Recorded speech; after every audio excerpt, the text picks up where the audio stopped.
Hello, good morning students. आज हम लोग बजट के बारे में पढ़ेंगे। बजट जो शब्द है यह ग्रीक भाषा के ये फ्रेंच भाषा के बुल्गा शब्द से आया है और बुल्गा का अर्थ होता है चमड़े का छोटा थैला। पहले जो बजट चमड़े के छोटे से थैले में लेकर आते थे उसमें बजट से संबंधित विभिन्न दस्तावेज होते थे और वो बुल्गा शब्द से ही फिर धीरे धीरे जो है बजट शब्द की उत्पत्ति हुई है।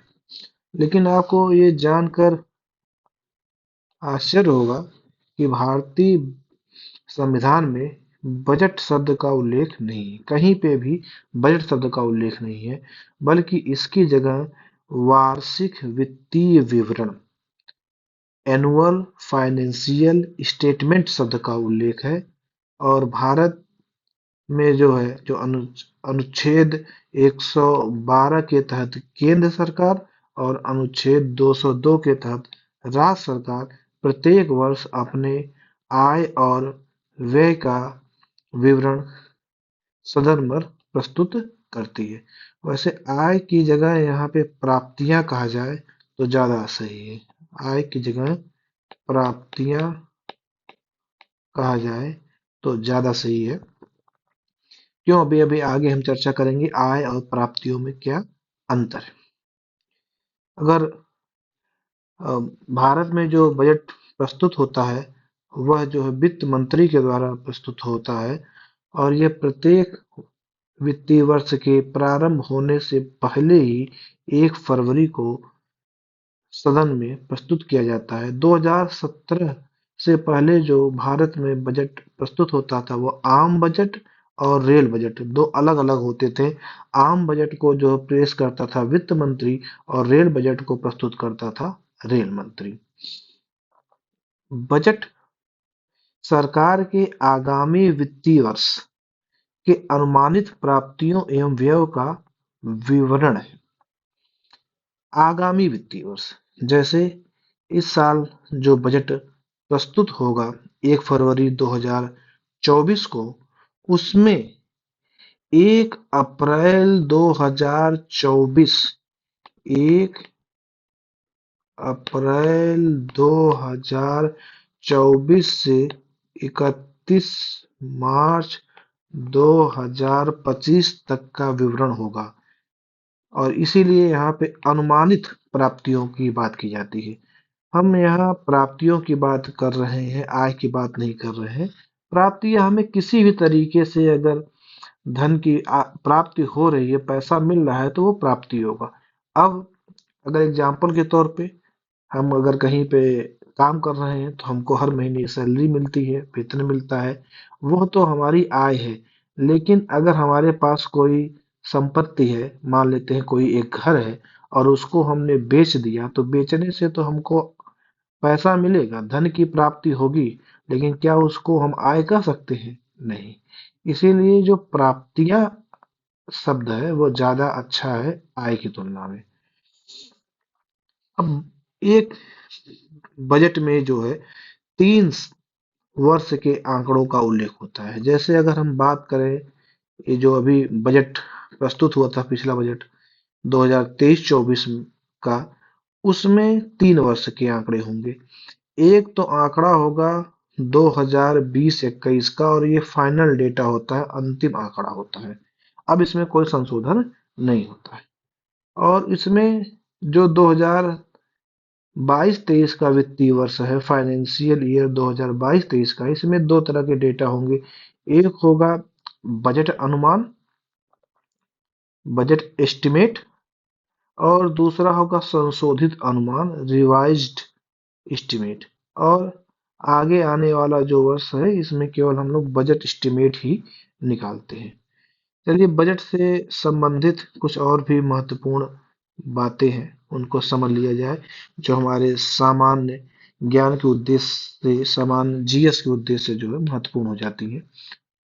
भारत में सर्वप्रथम बजट 18 फरवरी 1860 को जेम्स विल्सन के द्वारा प्रस्तुत किया गया, ब्रिटिश शासन में ही।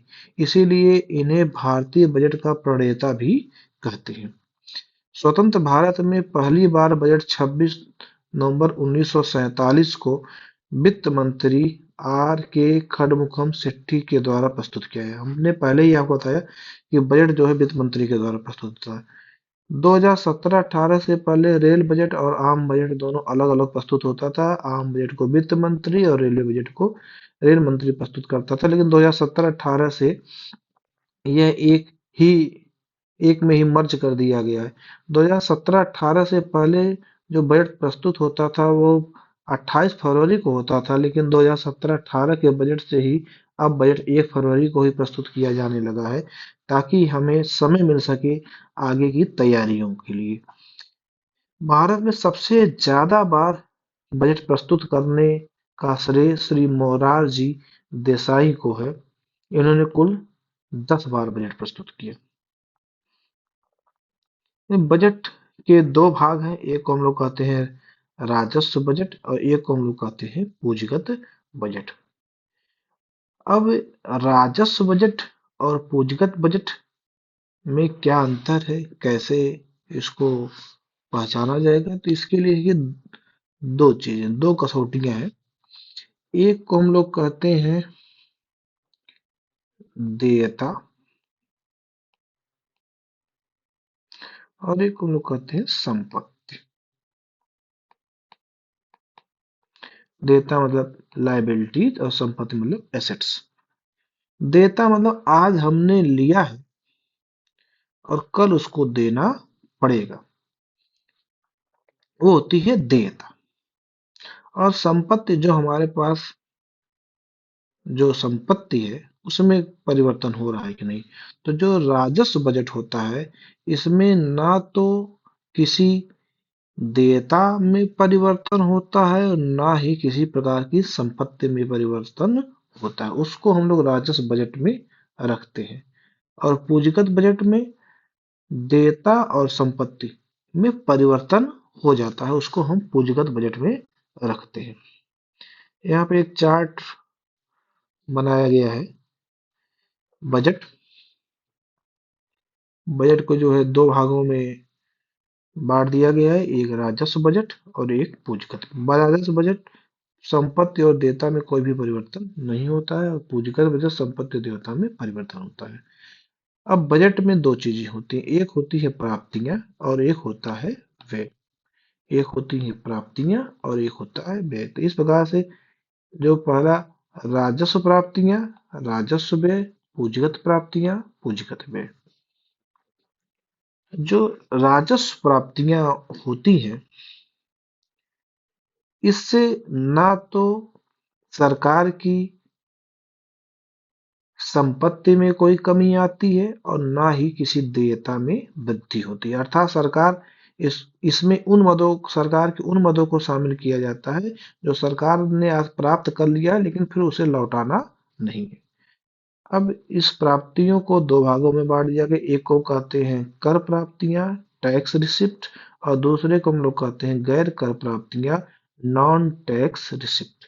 रिसिप्ट भी कहते हैं या इसी को हम रेवेन्यू भी कह सकते हैं, क्योंकि एक प्रकार की यह आय है, इसको वापस करना नहीं है। कर हम जानते ही हैं, कर एक ऐसा अनिवार्य अंशदान है जो जनता के द्वारा सरकार को किया जाता है। सरकार इसको अपने हिसाब से खर्च करती है। कर दो प्रकार के होते हैं, प्रत्यक्ष कर और अप्रत्यक्ष कर। कुछ प्रत्यक्ष करों के नाम लिखे गए हैं, आय कर, निगम कर, संपत्ति कर, उपहार कर, ये सारे प्रत्यक्ष कर। प्रत्यक्ष कर वे कर होते हैं जिस पर लगाए जाते हैं, वास्तव में वही उस कर का भुगतान भी करता है, उसको हम लोग कहते हैं प्रत्यक्ष कर। अप्रत्यक्ष कर में बिक्री कर, उत्पादन कर, मनोरंजन कर। अब इन सब की जगह आ गया एक GST, goods and service tax. ये सरकार की राजस्व प्राप्तियां हैं। राजस्व कर प्राप्तियां प्रत्यक्ष कर और अप्रत्यक्ष कर। और कर के अलावा जो केंद्र सरकार है वो कहाँ कहाँ से पैसा प्राप्त करती है, इसमें पहला है शुल्क। शुल्क, बहुत सारी चीजों के लिए वो शुल्क लेती है। शुल्क के बदले किसी न किसी सुविधा या किसी सेवा को प्रदान किया जाता है। जैसे अगर आप किसी सरकारी हॉस्पिटल में जाते हैं और वहाँ पे आप किसी चीज का ट्रीटमेंट कराते हैं तो उसके बदले आपको शुल्क देनी पड़ती है, उसकी फीस देनी पड़ती है, जुर्माना। तरह तरह के सरकारी नियमों के उल्लंघन करने पर आपके ऊपर जुर्माना लगाया जा सकता है, जो सरकार की एक प्रकार की आय है। ब्याज प्राप्ति, सरकार ने जो अपना पैसा किसी को दिया हुआ है, किसी दूसरे देश की सरकारों को, उस पे वो ब्याज ब्याज जो प्राप्त करती है, वह जो है ब्याज प्राप्तियों में आता है गैर कर में। पीएसयू पब्लिक सेक्टर यूनिट, सार्वजनिक उपक्रम जो है, जैसे आप देख रहे हैं रेलवे है, रेलवे से सरकार को पैसा मिलता है। केंद्र सरकार के बहुत सारे जो है पेट्रोलियम कंपनियां हैं, गैस उत्पादन कंपनियां हैं, विद्युत उत्पादन कंपनियां हैं, इंडिया कोल है, बहुत सारी भेल सेल गेल महारत्न नवरत्न कंपनियां हैं, जिनसे सरकार को भारी मात्रा में आय प्राप्त होती है। जब्ती, जब्ती बहुत सारी ऐसी संपत्ति जिसको सरकार क्या कर लेती है, जब्त कर लेती है, उसे कहते हैं जब्ती।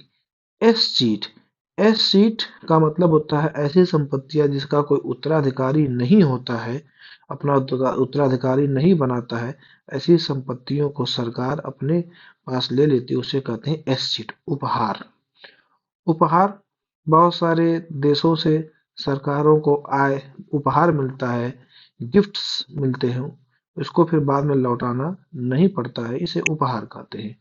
ग्रांट एवं अनुदान, बहुत सारे सरकारें को विदेशी संस्थाओं के द्वारा ग्रांट मिलता है, अनुदान मिलता है, ये इसमें आते हैं। अब राजस्व व्यय, राजस्व व्यय ऐसे व्यय होते हैं जिनको सरकार को बार बार करना पड़ता है, और लेकिन इससे ना तो सरकार की संपत्ति में किसी प्रकार की वृद्धि होती है और ना ही देयता में कमी। जैसे वेतन, वेतन सरकारी कर्मचारियों को वेतन दिया जाता है, पेंशन दिया जाता है। सरकार ने जो ऋण लिया, सार्वजनिक ऋण, उस पर जो ब्याज होता है, उस ब्याज का भुगतान जो है इसमें आता है। सब्सिडी, सरकार बहुत प्रकार की सब्सिडी देती है, जैसे पेट्रोलियम पर सब्सिडी, राशन सब्सिडी, खाद सब्सिडी, उर्वरक सब्सिडी, बहुत प्रकार की सब्सिडियां देती है। प्रशासनिक व्यय, बहुत प्रशासन पे बहुत सारा पैसा खर्च करना पड़ता है। पूंजी परिसंपत्तियों के रख रखाव पर खर्चा, जो नई परिसंपत्तियों का निर्माण होगा वह तो पूंजीगत बजट का हिस्सा होगा, लेकिन जो पुरानी परिसंपत्तियां हैं उनके रख रखाव से सरकार ने कोई पुल बनवा दिया है, उस पुल की मरम्मत टूट फूट पर जो भी पैसा खर्च हो रहा है, जैसे रेलवे लाइन बिछी हुई है, उस रेलवे लाइन के मरम्मत उसके टूट फूट पे जो पैसा खर्च हो रहा है वो बार बार करना पड़ता है, उसको हम लोग कहते हैं इसमें राजस्व में। ग्रांट, सरकार विभिन्न प्रकार की ग्रांट देती है। सार्वजनिक व आर्थिक खर्चे, सीमा सड़क पर वे जो बॉर्डर रोड होती है, जो सड़क जो है सीमाओं पर बनती है, उसको हम लोग उस प्रकार की संपत्ति में नहीं गिनते हैं, इसीलिए इस पे जो किया जाता है वे, उसको हम लोग रखते हैं रक्षा में। चलिए अब आते हैं हम लोग पूंजीगत बजट। अब पूंजीगत बजट में ऐसे मदों को शामिल किया जाएगा जो सरकार की संपत्ति या देयता में परिवर्तन करेंगे। पहला है प्राप्तियां, कौन कौन सी ऐसी पूंजीगत प्राप्तियां, लेकिन पूंजीगत प्राप्तियों को जो दो भागों में यहाँ कर दिया गया है। एक से जिससे संपत्ति में क्या होती है, कमी, असेट्स में क्या होगी, कमी, जिसमें है विनिवेश। विनिवेश का मतलब जो सरकारी उपक्रम है, जो सरकारी संपत्तियां हैं, उनको बेचने उनको जो है बेचने से जो धन की प्राप्ति होती है उसे विनिवेश कहते हैं। जैसे पोस्ट ऑफिस का शेयर है, एलआईसी का शेयर है, जिसको सरकार ने बेच दिया निजी उद्योगपतियों को, तो उसको बेचने से तो सरकार को धन की प्राप्ति हुई, लेकिन सरकार की संपत्ति में कमी हुई। शेयरों की बिक्री, यदि सरकार ने किसी कंपनी का शेयर खरीदा है और वो शेयर सरकार की एक प्रकार की संपत्ति है, लेकिन अगर इस संपत्ति को इस शेयर को बेचेगी तो सरकार को धन की प्राप्ति होगी, लेकिन सरकार की संपत्ति में, एसेट्स में क्या होगी, कमी आ जाएगी। पुराने ऋणों की वसूली, सरकार ऋण, सार्वजनिक ऋण लेती भी है और बहुत सारे देशों को ऋण देती भी है। जो सरकार, जैसे भारत की सरकार, जो केंद्र सरकार है, वो अगर किसी देश को, मान लेते हैं बांग्लादेश को, ऋण दी है, और तो वह सरकार की क्या है, एक प्रकार की संपत्ति है। लेकिन जब पुराने ऋणों की वसूली की जाएगी, मूलधन, उसका मूलधन प्राप्त किया जाएगा, उससे सरकार को तो धन की प्राप्ति होगी, लेकिन उससे संपत्ति में कमी आएगी। दूसरा है देयता में वृद्धि। ऐसी पूंजीगत प्राप्तियां जिससे धन की तो प्राप्ति होती है, लेकिन बाद में उसको लौटाना पड़ता है। सरकार के जो लाइबिलिटीज है उसमें क्या होगी, वृद्धि होगी। जैसे नए ऋणों की प्राप्ति, नए ऋण जो है, अगर सार्वजनिक ऋण ले रही है, चाहे आंतरिक रूप से ले चाहे बाह्य रूप से ले, आंतरिक रूप से मतलब देश के अंदर, बाह्य रूप मतलब देश के बाहर। देश के बाहर जो ऐसे वर्ल्ड बैंक से, आईएमएफ से ऋण लेती है, तो यह बाह्य ऋण में आता है। दूसरे देश की सरकार से भी ऋण ले सकती है। जैसे आपने देखा होगा कि श्रीलंका ने जो चाइना से बहुत ज्यादा ऋण लिया था और बाद में वहां की अर्थव्यवस्था चरमरा गई, ध्वस्त हो गई। तो देश जो है दूसरे देश से भी ऋण लेते हैं और अंतर्राष्ट्रीय संस्थाओं से भी ऋण लेते हैं। और आंतरिक ऋण जो है, आरबीआई से ऋण ले ली या अन्य किसी संस्थाओं से ऋण ले ली। अल्प बचत, जो आम जनता की छोटी छोटी बचतें होती हैं, उनके द्वारा भविष्य निधि के द्वारा भी ऋण लेती है। जैसे हम लोग बहुत सारा पैसा भविष्य बचत पत्र में खरीदते हैं, जैसे इंदिरा बचत पत्र, राष्ट्रीय बचत पत्र, इसमें हमारा पैसा जमा होता रहता है। तो जब हम राष्ट्रीय बचत पत्र खरीदते हैं, तो ये सारा पैसा हमारा केंद्र सरकार के पास चला जाता है, लेकिन इससे सरकार को तो धन की प्राप्ति होती है, लेकिन सरकार की देयता में भी वृद्धि हो जाती है। चलते हैं हम लोग पूंजीगत व्यय। पूंजीगत व्यय में दो प्रकार के व्यय हैं। एक, केंद्र सरकार व्यय करेगी, लेकिन इससे जो है नई परिसंपत्तियों का निर्माण होगा, संपत्ति में क्या होगी, वृद्धि होगी। पहला है शेयर, नए शेयर, शेयर खरीदे दूसरे कंपनियों के, तो इससे जो सरकार की संपत्ति में वृद्धि होगी। पैसा तो खर्च होगा, लेकिन उससे जो है सरकार की संपत्ति में क्या होगी, वृद्धि होगी। नई पूंजीगत संपत्तियों का निर्माण, नई पूंजीगत संपत्तियों का निर्माण कौन, जैसे सड़क बनवा दे, पुल बनवा दे, बंदरगाह, एयरपोर्ट, रेलवे स्टेशन, ये सब जो है बनाते, इससे सरकार की संपत्ति में वृद्धि होती। भूमि अधिग्रहण, जैसे आपने देखा होगा कि जब भी कोई नया एक्सप्रेसवे जाता है तो संपत्ति किसी और की रहती है, लेकिन उसको सरकार जो अधिग्रहित कर लेती है, उस अधिग्रहण करने के लिए सरकार को जो है, उनको जो उस भूमि के मालिक होते हैं, स्वामी होते हैं, उनको पैसा देना पड़ता है, मुआवजा देना पड़ता है। लेकिन उससे क्या होता है, पैसा तो खर्च होता है, लेकिन सरकार की संपत्ति में क्या हो जाती है, वृद्धि हो जाती है। राज्यों को प्रदान ऋण व अग्रिम, अगर केंद्र सरकार राज्यों को ऋण देती है तो पैसा खर्च होता है, लेकिन सरकार, केंद्र सरकार की संपत्ति में वृद्धि होती है। नए ऋण प्रदान करना, नए ऋण अगर जो है, केंद्र सरकार दूसरे देशों की सरकारों को ऋण देती है तो उससे पैसा तो खर्च होता है, लेकिन उससे संपत्ति में वृद्धि होती है। देयता में कमी, पैसा खर्च होगा, लेकिन उससे सरकार की जो देयता है उसमें कमी आएगी। पुराने ऋणों की वापसी या भुगतान, पुराने ऋणों की वापसी, पुराने ऋण जो सरकार ने लिए थे, सार्वजनिक ऋण, जैसे आईएमएफ से ऋण लिया था, वर्ल्ड बैंक से ऋण लिया था, आरबीआई से ऋण लिया था, अगर उनका भुगतान कर दे तो सरकार का पैसा तो खर्च होगा, लेकिन सरकार की देयता में क्या होगी, कमी होगी। यह हो गया पूंजीगत बजट। अब इसी को एक बार हम लोग यहाँ नोट्स के रूप में देख लेते हैं। राजस्व बजट में उन मदों को शामिल करते हैं, ना तो सरकार की देयता में वृद्धि होती है और ना तो संरचना में वृद्धि होती है। अच्छा, अब यहाँ पर ध्यान देने वाली बात एक ये है कि कुछ चीजें ऐसी है जो कंफ्यूज करती हैं, उनको देख लिया जाए। जो ब्याज की प्राप्ति और ब्याज का भुगतान ये राजस्व बजट का हिस्सा है, लेकिन जो मूल नए ऋण प्रदान किए जाएंगे या पुराने ऋणों का भुगतान किया जाएगा, ये पूंजीगत बजट का हिस्सा है। जो नई परिसंपत्ति का निर्माण होगा वो पूंजी पूंजीगत बजट का हिस्सा होगा, लेकिन उन्हीं परिसंपत्तियों की मरम्मत व टूट फूट रखरखाव पर जो व्यय होगा वो राजस्व व्यय का हिस्सा होगा। राजस्व व्यय सरकारी आय कह सकते हैं, लेकिन पूंजीगत प्राप्तियों को सरकारी आय नहीं कह सकते हैं। यह तो हो गया बजट। धन्यवाद।